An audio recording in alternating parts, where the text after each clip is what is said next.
தமிழகத்தில் மழை பாதிப்புகளை எதிர்கொள்ள தமிழக அரசு தயார் நிலையில் இருப்பதாக நகராட்சி நிர்வாகத்துறை அமைச்சர் KN நேரு தெரிவித்துள்ளார். நெல்லை மாவட்டம் அம்பாசமுத்திரத்தில் உள்ள அரசு கலைக்கல்லூரி வளாகத்தில் அரசின் சார்பில் நலத்திட்ட உதவிகள் வழங்கும் நிகழ்ச்சி நடைபெற்றது. இதில் சட்டப்பேரவைத் தலைவர் அப்பாவு, அமைச்சர் KN நேரு உள்ளிட்டோர் கலந்து கொண்டு பயனாளிகளுக்கு இலவச வீட்டுமனை பட்டா உள்ளிட்ட நலத்திட்ட உதவிகளை வழங்கினர்.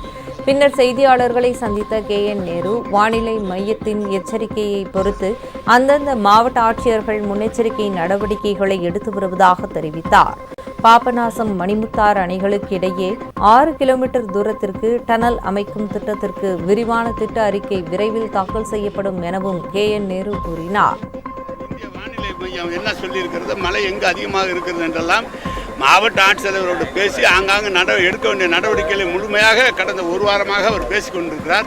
அங்கங்கு அதிகாரிகள் சென்று கொண்டிருக்கிறார்கள். மழை வந்தால் அதை மக்கள் பாதிக்காத அளவுக்கு அனைத்து நடவடிக்கைகள் எடுக்கும்.